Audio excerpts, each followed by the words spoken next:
hidup dan kebenaran firman-Mu, menerima dan menghidupinya. Terima kasih Bapa.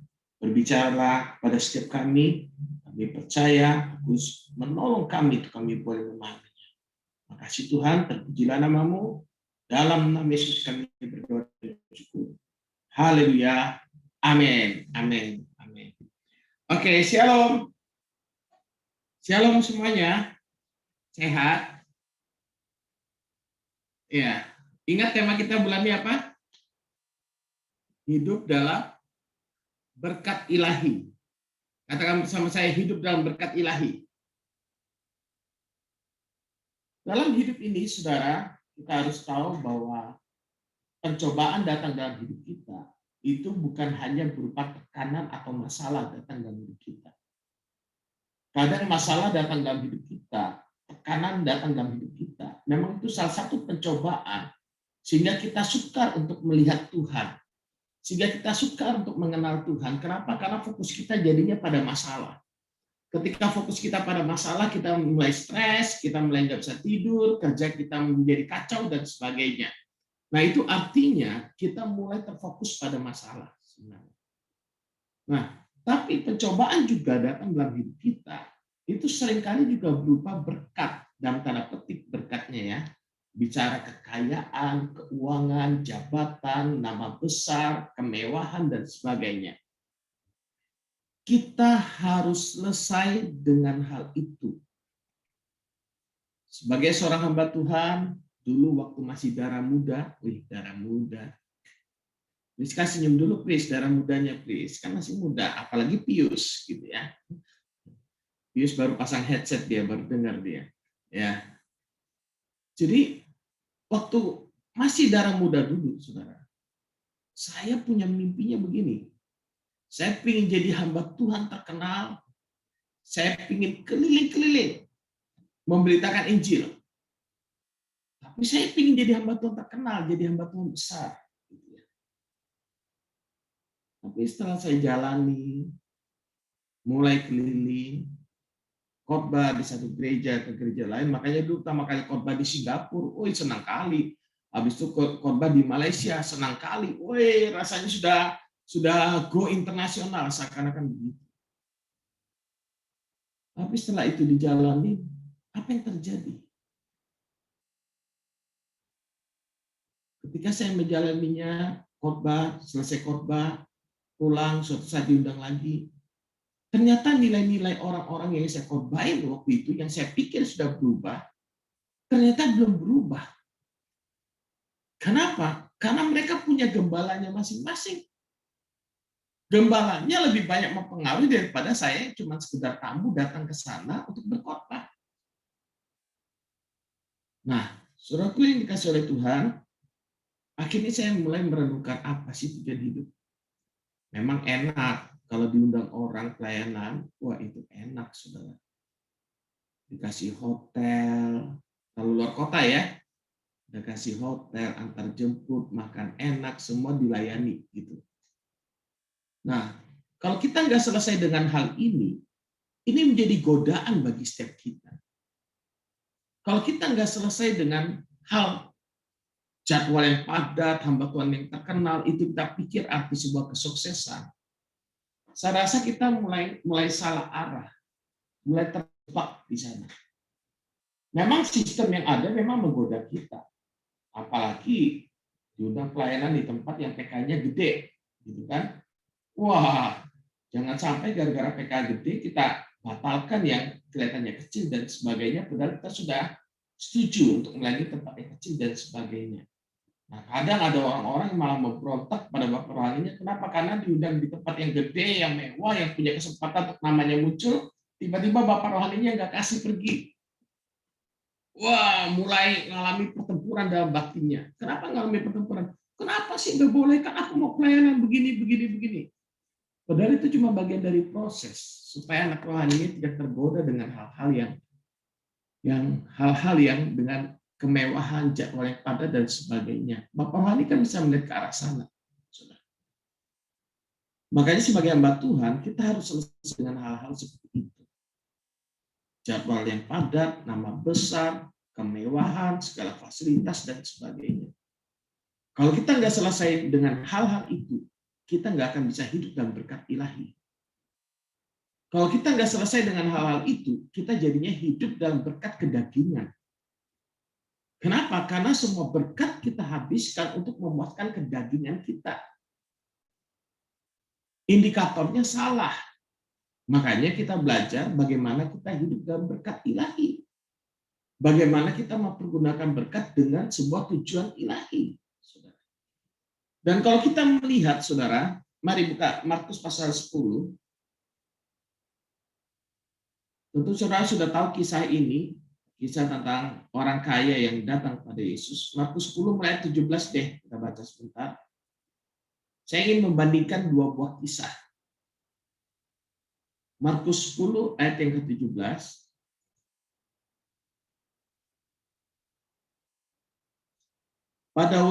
Pada waktu Yesus berangkat untuk meneruskan perjalanannya, datanglah seorang berlari-lari mendapatkan dia, dan sambil bertelut di hadapannya, ia bertanya, "Guru yang baik, apa yang harus kuperbuat untuk memperoleh hidup yang kekal?"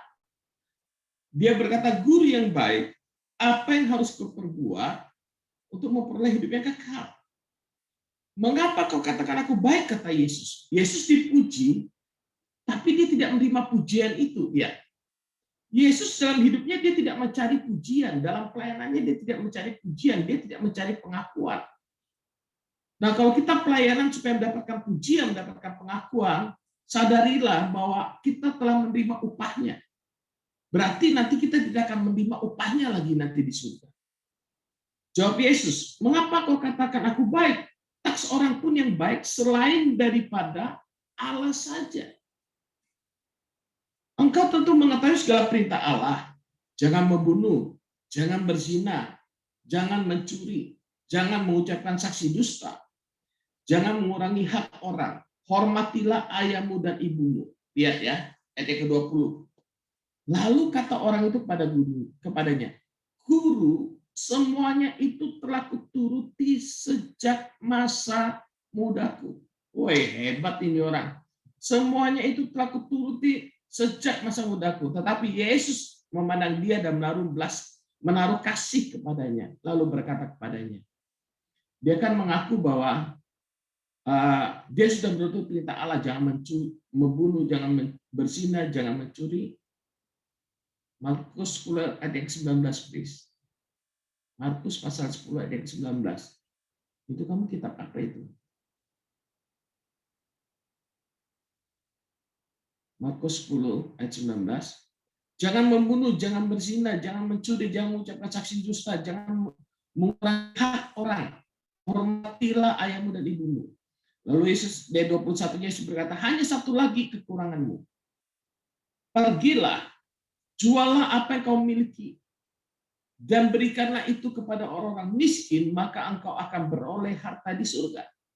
Kemudian datanglah kemari dan ikutlah aku. Saudara perhatikan, mendengar perkataan itu, ia menjadi kecewa lalu pergi dengan sedih sebab apa dikatakan? Banyak hartanya. Sebab apa? Banyak hartanya. Lalu Yesus memandang murid-muridnya di sekelilingnya dan berkata kepada mereka, alangkah sukanya orang yang beruang masuk ke dalam kerajaan Allah. Murid-muridnya tercengang dengan perkataannya itu, tetapi Yesus menyambung lagi, anak-anakku, alangkah sukarnya masuk ke dalam kerajaan Allah. Lebih mudah seekor unta melewati lubang jarum daripada orang kaya masuk ke dalam kerajaan Allah. Sebenarnya yang Yesus nyatakan di sini bukan tentang kekayaannya yang menghalangi dia masuk dalam kerajaan Allah, tapi hatinya yang terikat atau cinta akan uang. Itu yang membuat orang tidak bisa masuk dalam kerajaan Allah. Cinta akan uang membuat seseorang tidak bisa hidup dalam berkat ilahi. Saudara, makanya kita akan pelajari bersama penghalang orang yang seseorang untuk hidup dalam berkat ilahi. Yang pertama adalah karena dia berfokus pada dirinya sendiri. Selama orang itu berfokus pada dirinya sendiri, mencari pengakuan, mencari pujian, mencari kekayaan, mencari kemewahan, dan sebagainya, saudara, maka dia nggak akan bisa hidup dalam berkat ilahi. Karena berkat, walaupun dia memberi, mungkin dia menolong orang miskin, tujuannya satu, mendapatkan pujian. Itu sama saja bukan menolong, bukan dengan sebuah kasih dasarnya, bukan dengan sebuah ketulusan. Makanya ketika kita mengandalkan perbuatan kita dalam melayani Tuhan supaya mendapatkan pujian, mendapatkan pengakuan, saudara, ini akan muncul masalah dalam hidup kita. Jangan berfokus pada diri kita sendiri lagi. Yang kedua, yang menyebabkan seorang penghalang seorang hidup dalam berkat ilahi adalah karena dia diseret dan dikuasai oleh hawa nafsunya. Cinta akan uang tadi itu. Sekalipun dia tahu secara teori tujuan berkat ilahi adalah untuk mengasihi orang lain, tapi karena hatinya diseret dan dipikat oleh keinginannya, diseret dan dipikat oleh hawa nafsunya, membuat dia memiliki segudang alasan untuk tidak memberi, memiliki segudang alasan untuk membenarkan perbuatannya yang salah. Ini dia menjadi problem ketika kita diseret dan dipikat oleh hawa nafsu kita. Nah, orang muda yang kaya ini, saudara bisa bayangkan bahwa dia adalah seorang yang kaya, banyak hartanya, seorang yang sukses menurut dunia. Secara duniawi dia sukses, tapi dia tidak sukses dalam kerajaan Allah. Secara duniawi dia berkelimpahan harta, tapi dalam kerajaan Allah dia miskin dan kekurangan. Waktu dia datang kepada Yesus bertanya seperti itu, wah, dia kan ingin menunjukkan bahwa aku nggak pernah membunuh, bahkan semenjak masa muda nggak pernah mencuri, nggak pernah berzina dan sebagainya. Semenjak masa mudaku, dia bilang. Nah, ini bahaya, saudara. Ketika kita melayani, fokusnya pada diri kita, ketika kita melayani, diseret dan dipikat oleh hawa nafsu, kita nggak akan bisa hidup dan berkat ilahi. Kita harus mengetahui tujuan ilahi. Kita harus selesai dulu dalam area itu, baru kita bisa hidup dalam berkat ilahi. Kenapa? Berkat ilahi di sini artinya kan kita menerima berkat dari Tuhan, sumbernya ilahi, berkat yang tak terduga, berkat yang tak terbatas, dipakai untuk tujuan ilahi. Nah, kalau berkat ilahi yang kita terima dipakai untuk tujuan kedagingan kita, maka kita tidak hidup dalam berkat ilahi. Akhirnya apa? Sebagian pengajar-pengajar Grace selalu berkata, Bapak baik, Bapak memenuhi semua keinginan kita. Kamu pingin apa, pokoknya semuanya akan dipenuhi. Karena dia Bapak yang baik, penuh kasih karunia, dipenuhi gitu saja. Fokusnya pada dirinya lagi. Pengajaran kasih karunia membuat dia jadi fokus pada dirinya. Padahal bukan pengajaran yang salah. Dia hanya mengenal sepenggal. Tapi kalau orang yang benar-benar mengalami Kristus, dia hidupnya sudah bukan fokusnya pada dirinya lagi, tapi fokusnya kepada dia yang telah mati bagi kita di atas kayu salib. Seorang itu bisa hidup dalam berkat ilahi kalau dia menyadari penuh bahwa dosanya sudah diampuni dan hidupnya semua hanya karena kasih karunia Tuhan dalam kehidupan. Jadi saudaraku yang dikasihi oleh Tuhan, mari kita sadarin, kalau kita mau hidup dalam berkat ilahi, maka berarti fokus kita kepada Kristus. Apa yang menjadi kerinduan Kristus dalam hidup kita? Apa yang menjadi isi hati Tuhan dalam hidup kita? Itulah yang kita taruh di depan mata kita. Sehingga kita bisa terus hidup dalam panggilannya. Berarti yang kedua, jangan biarkan diri kita diseret dan dipikat oleh hawa nafsu. Artinya apa? Berikan diri kita dipimpin oleh Roh. Dipimpin oleh Roh. Kita mau hidup dalam berkat ilahi, maka kita juga menerimanya dengan cara ilahi. Kita akan menerima hikmat daripada Tuhan. Kalau orang dunia berkata jangan bekerja dengan otot, bekerja cerdas. Kalau saya bukan hanya berkata bekerja cerdas, tapi bekerja dengan hikmat Tuhan. Kadang belum tentu cerdas itu sesuai dengan hikmat Tuhan. Saya tidak menentang cerdas. Kenapa? Karena orang yang berjalan dalam hikmat Tuhan, orang yang hidup dipimpin oleh Roh, dia hidupnya berjalan dengan iman. Saya ulang, berjalan dengan iman.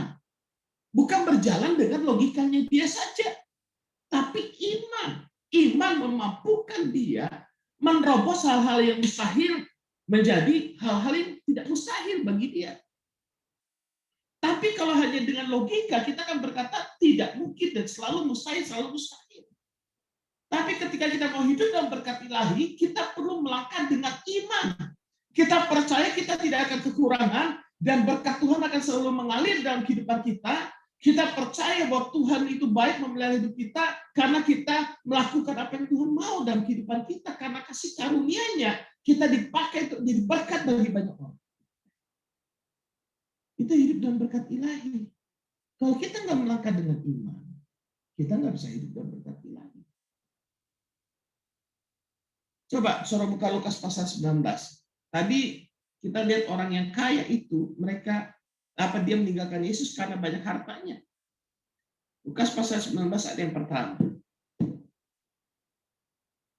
Saya mengajak kita membandingkan dengan Sakeus.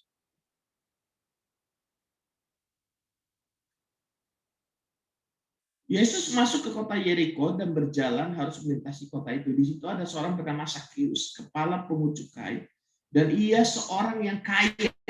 Sama-sama orang kaya, betul ya? Yang tadi orang muda kaya, yang sini orang kaya juga, Sakeus. Bedanya pekerjaannya, dia adalah seorang pungut cukai. Yang tadi tidak diceritakan kerjanya apa. Ia berusaha untuk melihat orang. Ia berusaha untuk melihat orang, apakah Yesus itu. Dia ada satu kerinduan untuk melihat bagaimana si Yesus itu. Kalau saudara memiliki kerinduan untuk mengenal Kristus, gimana si Yesus itu? Bagaimana cara Yesus melakukan mujizat? Apa sih yang Yesus lakukan? Saudara, itu langkah awal yang sangat baik dalam hidup kita untuk hidup dalam berkat ilahi. Ia berusaha untuk melihat orang, apakah Yesus itu, tetapi ia tidak berhasil karena orang banyak. Sebab badannya pendek. Mau melihat aja nggak berhasil dia, badannya pendek. Maka berlarilah ia mendahului orang banyak, lalu memanjat pohon ara untuk melihat Yesus yang akan lewat di situ.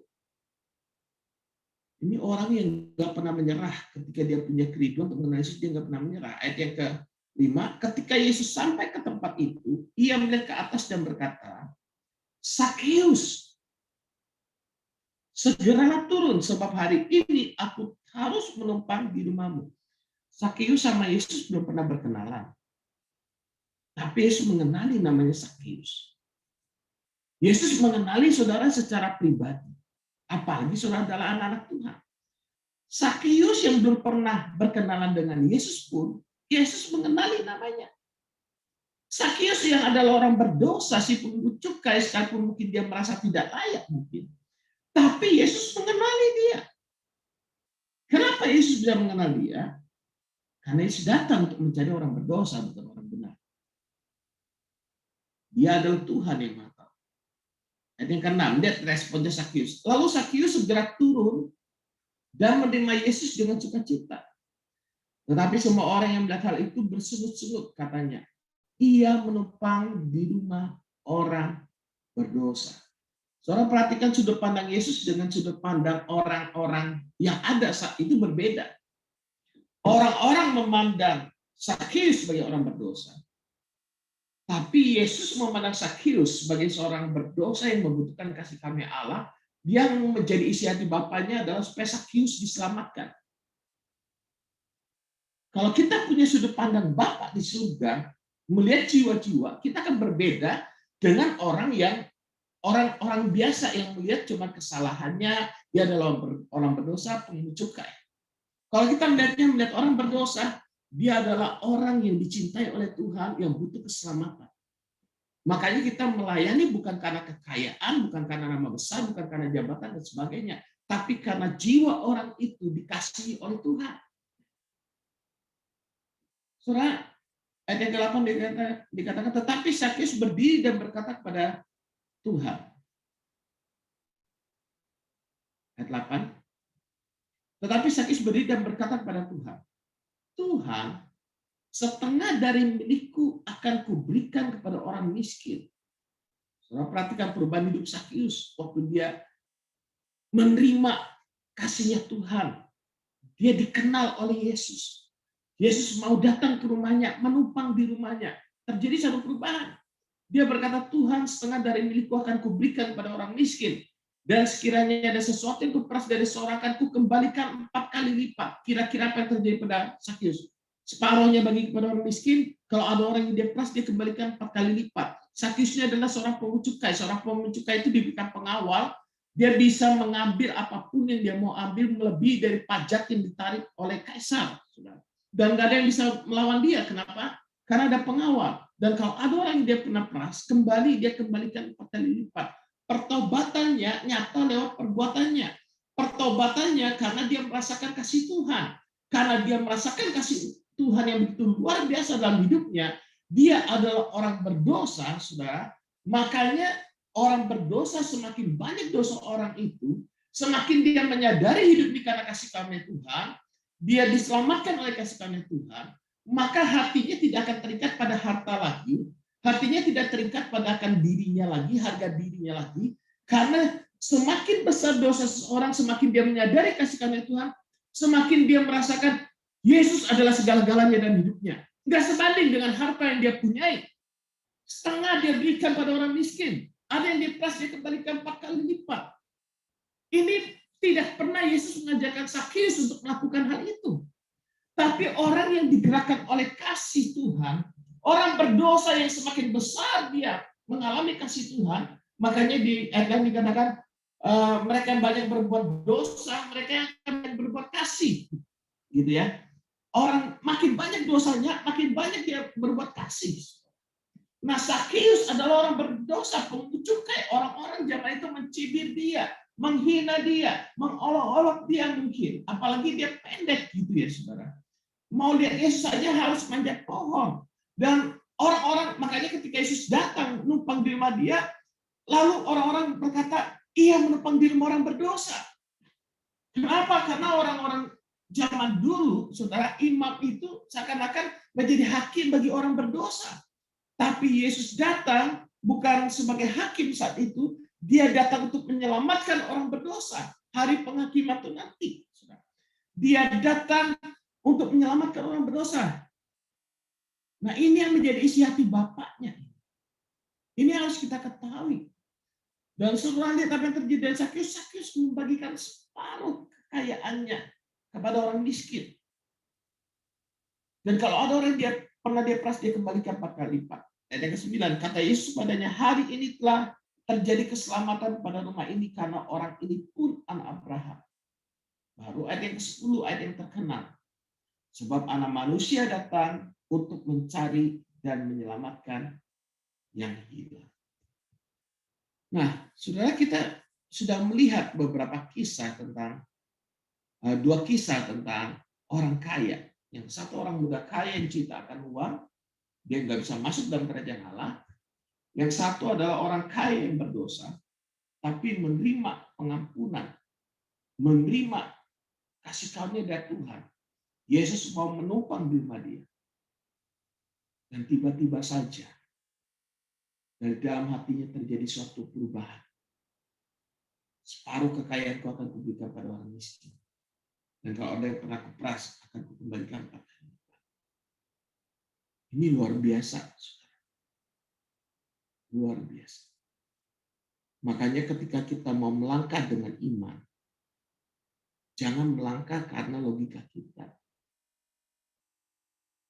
Sakius, saudara, kalau kita pikir-pikir, kalau kita di posisi Sakius, kalau setengah aku kasih ke orang miskin, orang pernah kuperas, kembalikan 4 kali lipat,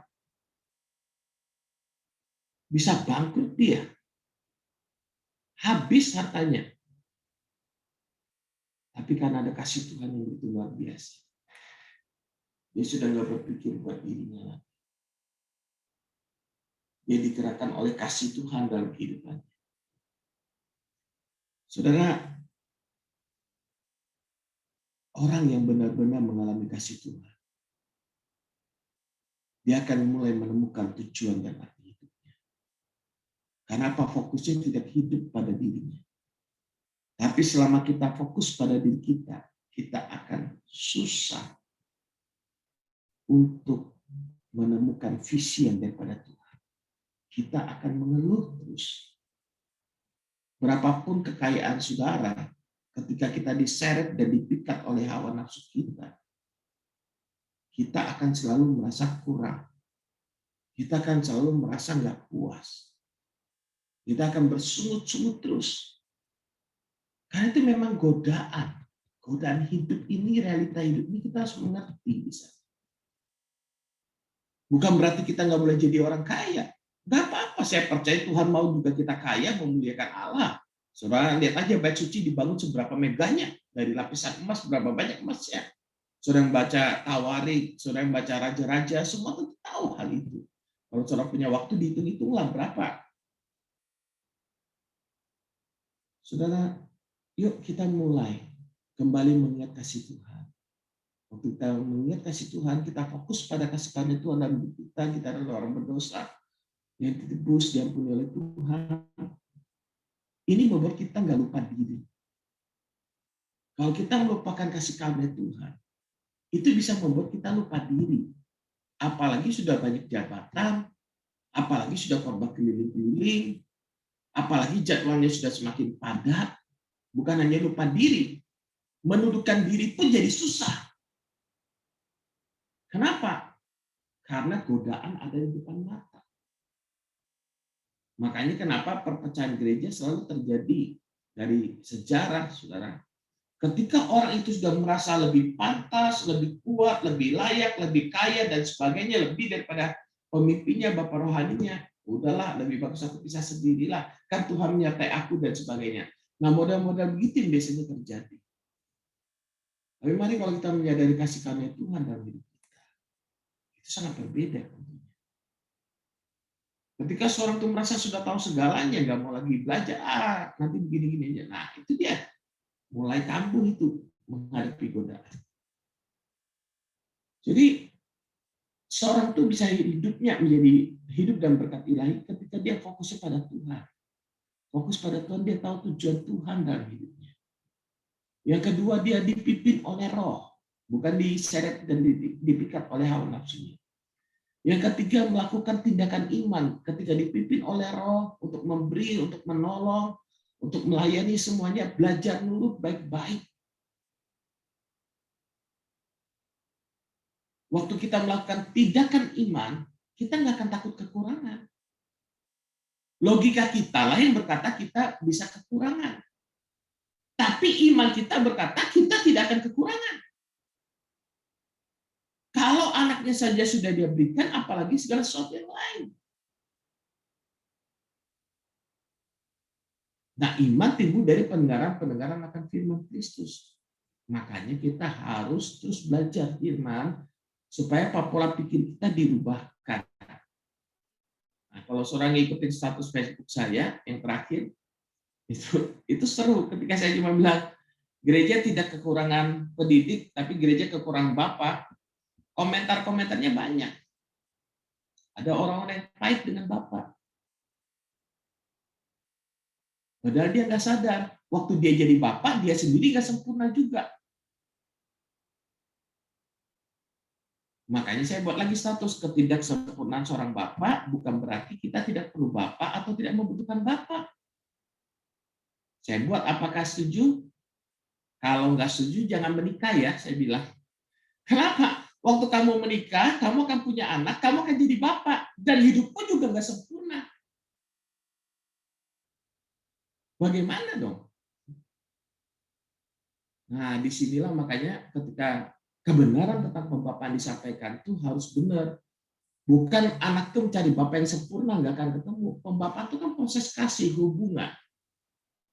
Bapak juga diproses dengan anaknya, anak juga diproses dengan bapaknya. Hubungan bersama-sama karena Kristus. Memang Bapak punya kekayaan rohani sehingga anak mau dengan rela hati, respek, mengikut, dan sebagainya.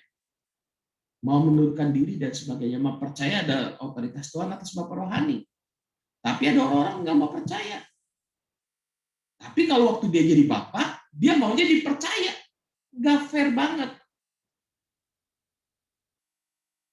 Bisa nangkap maksudnya? Waktu dia jadi Bapak rohani, dia berkata ada otoritas Tuhan dalam hidupnya. Tapi ketika dia mau dibapain, dia berkata begini, Tuhan bukan hanya bicara sama dia, Tuhan juga bicara sama saya. Nah ini kacau. Nggak konsisten. Kalau kita percaya ada otoritas atas Bapa rohani, kita sebagai Bapa rohani, kita percaya ada otoritas Tuhan dalam hidup kita untuk berjaga-jaga jiwa-jiwa rohani kita. Demikian pula, kita juga percaya Bapa rohani kita berjaga-jaga atas kita. Ada otoritas Tuhan yang akan memilih kita. Nah, jadi mari kita hidup dalam berkat ilahi. Tentunya kita fokus pada Kristus, tahu tujuan ilahi. Dan ingat, tujuan Tuhan adalah supaya banyak jiwa diselamatkan.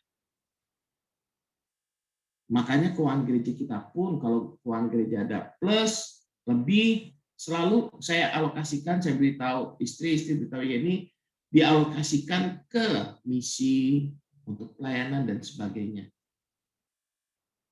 Gitu. Jadi dialokasikan untuk menjangkau jiwa. Lebih banyak ke arah sana untuk yayasan dan sebagainya. Bukan berarti kita nggak perlu uang. Bukan. Tapi ingat, kita harus menjaga tujuan kita. Supaya jiwa-jiwa diselamatkan. Kita harus mengingat selalu DNA-nya New Life ini adalah, New Life itu kan adalah sebuah wadah di mana orang-orang berdosa, orang-orang ada pergumulan, orang-orang yang stres, orang-orang yang terhilang, menemukan kasih dan pertolongan dalam Kristus Yesus sehingga mereka memperoleh kehidupan baru. Itu New Life. Itu yang harus kita ingat. Jadi visinya New Life inilah merupakan keriduan Bapa di surga. Yaitu supaya setiap orang dan anak yang percaya kepadanya boleh diselamatkan. Fokus pada Kristus, jangan fokus pada diri kita. Yang kedua, beri diri kita dipimpin oleh Roh. Waktu diri kita dipimpin oleh Roh, kita hidup dalam hikmatnya Tuhan. Nah, waktu ada firman dalam hidup kita, ada hikmat Tuhan, lakukanlah tindakan iman. Jangan khawatir dan jangan takut. Ketika kita memberikan persepuluhan persembahan misi, itu tindakan iman secara rohani. Tapi dalam bekerja juga bisa tindakan iman. Ketika saudara berdoa, tiba-tiba Roh Kudus gerakan nih untuk join dalam sebuah investasi. Tiba-tiba dapat dorongan. Ada kan orang-orang yang jadi kayak mendadak ketika ketika apa sih istilahnya kalau ekonomi yang dolar naik jadi 15.000 dulu. Dari 2.500 naik jadi 15.000. Itu apa namanya istilahnya? Inflasi ya? Apa? Inflasi ya. Jadi ada orang-orang yang waktu itu dolar masih 2.000, 2.500 waktu saya di Surabaya itu. Dia berdoa tiba-tiba dia dapat dorongan untuk ada suara Tuhan, dia bilang, suruh beli dolar. Dia belilah dolar harga 2.000 atau 2.500 itu. Tiba-tiba dalam waktu nggak begitu lama dolar naik jadi 15.000. Langsung dia bisa beli rumah, beli motor. Berapa kali lipat itu? Nah, itu kan kelihatannya kan di luar logika manusia. Tapi bukankah Tuhan kita Maha tahu? Dia membimbing kita. Kalau kita mau hidup dalam pimpinan Roh. Tapi kalau kita nggak mau hanya bekerja cerdas, sudahlah kita bermain aman, janganlah. Iya kalau naik, kalau turun gimana? Kan selalu kita berpikirnya kan gitu kan. Iya kalau naik, kalau turun gimana? Makanya waktu kita hidup dalam pikiran Roh, kita hidupnya dalam iman. Bukan hidup menurut kemampuan kita. Tapi jangan juga saudara menjadi seorang pemalas, saudara berkata, saya dipimpin oleh Roh untuk santai, rest, nggak perlu melakukan apa-apa, nanti Tuhan berkati. Nah, kalau saudara merasakan begitu, itu berarti bertentangan dengan ayat firman. Ayat firman berkata, barang siapa tidak bekerja, janganlah ia makan. Nah, berarti saudara tahu, ini suara roh atau suara kedagingan? Prinsipnya suara roh itu pasti sesuai dengan firman. Nggak mungkin bertentangan. Gitu ya. Saudara sudah punya pacar atau sudah menikah. Tiba-tiba ada suara dalam hati saudara. Karena ngeliat cewek cantik. Lalu ada suara berkata, inilah pasangan hidupmu. Padahal sudah punya pacar atau sudah menikah. Lalu berkata, ini pasangan. Itu bertentangan. Memang kalau punya pacar masih boleh putus ya. Tapi kalau sudah menikah jangan coba-coba, Pius ya. Ada Josh juga ya, Josh masih senyum-senyum nih. Kita harus bertanggung jawab atas setiap keputusan kita. Biarlah kita dipimpin oleh Roh. Amin.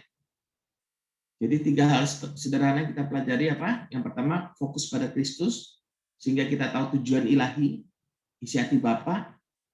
Yang kedua, hidup dipimpin oleh Roh. Betul ya? Yang ketiga, hidup dalam hikmat Tuhan. Yang keempat, hidup dalam iman. Maka ini akan membuat kita hidup dalam berkat ilahi. Ada hikmat Tuhan menyertai kita. Makanya kan di Amsal kan dikatakan orang terima hikmat itu kekayaan tangan kiri kanannya, tangan kirinya kekayaan dan kehormatan di tangan kanannya, gitu kan? Umur panjang tangan kirinya, kekayaan kehormatan tangan kanannya. Itu orang yang menerima hikmat Tuhan, menerima pimpinan Tuhan dalam kehidupan. Mari kita bersama-sama mau hidup dalam berkat ilahi. Amin. Amin. Kalau kita mau hidup dalam berkat ilahi, mari kita ambil waktu merenungkan firman, kita berdoa, dan setelah itu nanti Kofunik akan pimpin kita dalam doa syafaat.